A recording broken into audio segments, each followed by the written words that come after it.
Buenos días a todos. Soy Javier Peña, vuestro profesor del ámbito científico-tecnológico de nivel 1 de grado en ESO. Y vengo a presentaros lo que sería la 12ª clase virtual de este curso 2013-2014 o la primera clase de esta tercera evaluación. Respecto a la asignatura de tecnología, vamos a ver la primera parte del tema 1 del bloque temático 1 de la asignatura, donde se estudian las máquinas simples. Recordad que las máquinas simples o las máquinas por norma general son dispositivos utilizados para transformar o compensar una fuerza resistente o para ayudar a levantar un peso en condiciones más favorables. Cuando la máquina es sencilla y realiza el trabajo en un solo paso, nos encontramos ante una máquina simple. Por otro lado, la ventaja mecánica se obtiene como la relación entre la fuerza resistente y la fuerza aplicada, es decir, la división entre la fuerza resistente en el numerador y la fuerza aplicada en el denominador. Si el resultado de ese cociente es mayor que 1, será necesario un esfuerzo menor para llevar a cabo el trabajo o para aguantar el peso de una carga. Y el funcionamiento de este tipo de máquinas siempre cumple la ley de conservación de energía, es decir, que la energía ni se crea ni se destruye, sino que se transforma de unas formas a otras.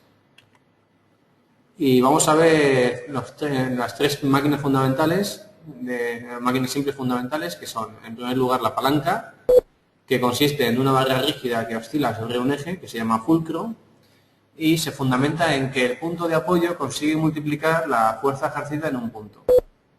Existen tres tipos de palancas. Las palancas de primer grado, donde el punto de apoyo se encuentra entre la fuerza y la resistencia. Un ejemplo serían las tijeras. Las palancas de segundo grado, de segundo género, donde el punto se sitúa en un extremo y la resistencia se encuentra entre la fuerza y el punto de apoyo. Sería el ejemplo del cascanueces. Y en tercer lugar, las palancas de tercer género, donde el punto de apoyo se encuentra en uno de los extremos también y la fuerza que actúa entre la resistencia y el punto de apoyo. Sería el ejemplo, como un ejemplo, serían las pinzas. La segunda de las máquinas simples que vamos a estudiar es el plano inclinado, que es un elemento formado por una superficie plana que forma un ángulo agudo con la horizontal. Y existen diferentes tipos. Uno de ellos sería la rampa, que se define por su inclinación y su utilidad se centra en reducir el esfuerzo para o bien elevar un peso o dirigir el descenso de objetos y fluidos. Otro tipo sería la cuña, que forma parte de mecanismos de uso diario. Se usan para modificar la dirección de una fuerza y así convertir un movimiento lineal en otro perpendicular. O también se puede utilizar como herramienta de corte. Y por último, el último de los tipos de plano inclinado sería el tornillo. Su fundamento deriva directamente del plano inclinado, ya que se puede definir como un plano inclinado enrollado sobre un cilindro. Y luego la última de las máquinas simples que vamos a estudiar es la polea, que está formado por un cuerpo redondo que gira respecto a un punto fijo denominado eje de giro. Se usa para transmitir movimientos o para elevar cargas, y existen tres tipos. Por un lado sería la polea fija, que es aquella que cuelga de un punto fijo y aunque no disminuye la fuerza ejercida, que es igual a la de la resistencia, puede facilitar muchos trabajos ya que puede cambiar la dirección y el sentido de las fuerzas que hay que ejercer para poder levantar ese peso. El segundo de los tipos sería la polea móvil, que está unida al objeto y puede moverse verticalmente a lo largo de la cuerda. La fuerza se multiplica ya que la carga soportada por ambos segmentos de cuerda... La fuerza se multiplica ya que la carga está soportada por los ambos segmentos de cuerda. Un momento.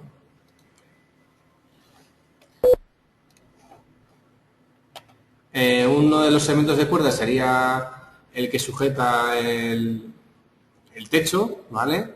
Y el otro sería el que sujeta al individuo que está tirando de la cuerda para poder levantarlo, en el caso de la polea móvil. Y el poliplasto también se puede llamar aparejo y se utiliza para poder levantar grandes pesos con un esfuerzo moderado. Se compone de un sistema de poleas fijas y móviles. De este modo se consiguen los efectos de ambas. Con esto daríamos por finalizada la asignatura, lo que vamos a ver en esta clase virtual de la asignatura de tecnología. Y vamos a pasar a estudiar el tema 1 del bloque temático 4 de la asignatura de matemáticas, donde se estudian los ejes cartesianos. Recordad que el plano cartesiano es un sistema de referencia respecto a dos ejes perpendiculares que se cortan en un punto llamado origen de coordenadas y se corresponde con las coordenadas 0, 0. La recta horizontal también se llama eje de abscisas o eje de las X. Y la recta vertical se llama eje de las ordenadas o eje de las I's. El plano cartesiano tiene como finalidad describir la posición de puntos, los cuales se representan por sus coordenadas, que suelen ser dos números. El primero de ellos sería el correspondiente a las X y el segundo al eje de las I's. Para localizar un punto en el plano, pues debemos llevar a cabo dos pasos. El primero de ellos sería localizar la abscisa o valor de X contando las unidades correspondientes. En el caso de que sean positivas, contaríamos esas unidades hacia la derecha y si fueran negativas, contaríamos hacia la izquierda partiendo del origen que es el 0, el origen de coordenadas. Punto en el que se cortan los dos ejes perpendiculares entre sí. Y el segundo paso sería localizar la eje de la ordenada o el valor de Y contando las unidades correspondientes. Si son positivas, contaríamos hacia arriba y si son negativas, contaríamos hacia abajo partiendo del origen. Por último, comentar algo acerca de las escalas de los ejes cartesianos. No tiene por qué mantener una escala definida en todos los casos, ya que cuando queremos representar números muy grandes en los ejes, podemos cambiar los valores de los mismos. Cambiando números que distan, por ejemplo, una unidad, pasaríamos del 0 al 1, al 2, al 3, al 4, etcétera, por números que distan 5 o 10 unidades. Pues de este modo pasaríamos del 0 al 5, al 10, al 15, o del 0 pasaríamos al 10, al 20, al 30 en el eje de las X. Y igualmente lo podríamos hacer en el eje de las Y's. También se pueden representar números fraccionarios, es decir, números que sean más pequeños que la unidad del eje de las X o del eje de las Y's. Para ello lo que haremos serían subdivisiones en los intervalos de los ejes, es decir, si queremos representar un medio, que sería 0,5, pues lo que haríamos sería dividir la sección en el eje entre el 0 y el 1. Al dividirlo en dos partes en este caso, pues la coordenada de 0,5 se correspondería justo con ese punto medio. Y por último, vamos a ver la primera parte del tema 1 de Ciencias Naturales del bloque temático 5. Vamos a hacer una pequeña introducción del tema 1, en el cual vamos a ver las funciones de los seres vivos. De esta forma podremos ver cómo realizan los seres vivos sus funciones vitales. En el caso de los seres unicelulares, están compuestos por una sola célula, por lo cual estas células son capaces de desarrollar todos los mecanismos que necesitan para subsistir este ser unicelular. Y por otro lado, los seres pluricelulares, al estar formados por un conjunto de células, se organizan en forma de estructuras más complejas para realizar las distintas funciones. En este caso, en esta primera parte, vamos a ver lo que es la función de nutrición. Y en posteriores clases virtuales, pues veremos las funciones de relación y de reproducción. Respecto a la función de nutrición, los seres vivos toman del exterior sustancias con las que obtienen energía que necesitan para seguir con la vida. Esta energía es utilizada para reponer materiales gastados o crear otros nuevos. El conjunto de reacciones químicas a las que son sometidas las sustancias nutritivas se llama metabolismo, en el cual existen dos tipos de reacciones. Por un lado estarían las reacciones catabólicas o catabolismo, que son los procesos en los que se obtiene energía mediante la destrucción de sustancias nutritivas. Son generalmente reacciones de combustión en las que para destruir las sustancias complejas se requiere el uso de oxígeno. También se conoce como respiración celular. Y por otro lado tendríamos las reacciones anabólicas o anabolismo, que son aquellas que suponen la síntesis de sustancias complejas a partir de sustancias más simples. Las fases de la nutrición son fundamentalmente 4. En la primera de ellas se obtiene a partir del sustrato orgánico alimenticio, que es la fase que se corresponde con la entrada del alimento y su descomposición. En la segunda fase se obtiene la energía. A través de la entrada de oxígeno se producirá la obtención de energía al reaccionar con parte del alimento y a través de las reacciones catabólicas. Es decir, a través del proceso de la respiración celular podremos obtener una serie de energía a través de estas reacciones, de las reacciones catabólicas. La tercera de las fases se correspondería con la síntesis de material celular. Se producen en conjunto de reacciones anabólicas destinadas a la síntesis de material. Y en la última de las fases, la cuarta, se eliminaría o excretarían los residuos producidos de desecho durante la fase de nutrición. Existen diferentes tipos de nutrición. Si se clasifican según el modo de obtener los nutrientes o materia orgánica, fundamentalmente hay dos grupos. Por un lado estarían los seres o la nutrición autótrofa y por otro lado los seres o la nutrición heterótrofa. Empezando por la primera de ellas, la nutrición autótrofa es aquella que realizan los seres vivos que no necesitan obtener la materia orgánica del exterior, sino que son capaces de producirla ellos mismos a partir de sustancias inorgánicas.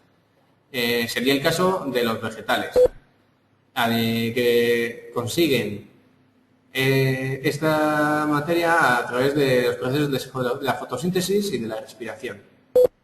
El caso de la fotosíntesis consistiría en la fabricación de azúcares a partir del dióxido de carbono, agua y sales minerales gracias a la energía del sol y con desprendimiento de oxígeno.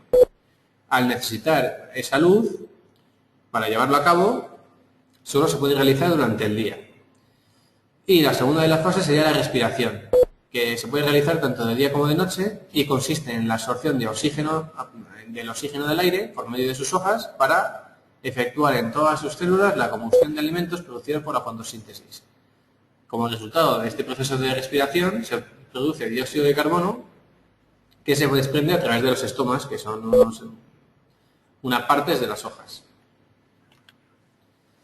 La segunda de las nutriciones fundamentales que hemos visto sería la nutrición heterótrofa, que es aquella que realizan los seres vivos que no son capaces de transformar la materia inorgánica y por ello necesitan obtener la materia orgánica del exterior. En el caso de los organismos unicelulares, incorporan el alimento por pinocitosis o fagocitosis y a continuación se digieren estos alimentos a través de los lisosomas.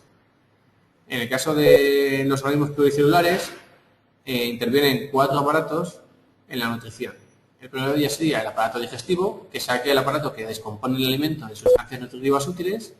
El segundo sería el aparato respiratorio, que capta el oxígeno necesario para reacciones metabólicas. De esta forma puede tener lugar la reacción de materia orgánica más oxígeno para dar dióxido de carbono, agua y energía. El tercero de los aparatos que interviene sería el aparato circulatorio, ya que pone en contacto todos los aparatos que tienen que ver con la nutrición.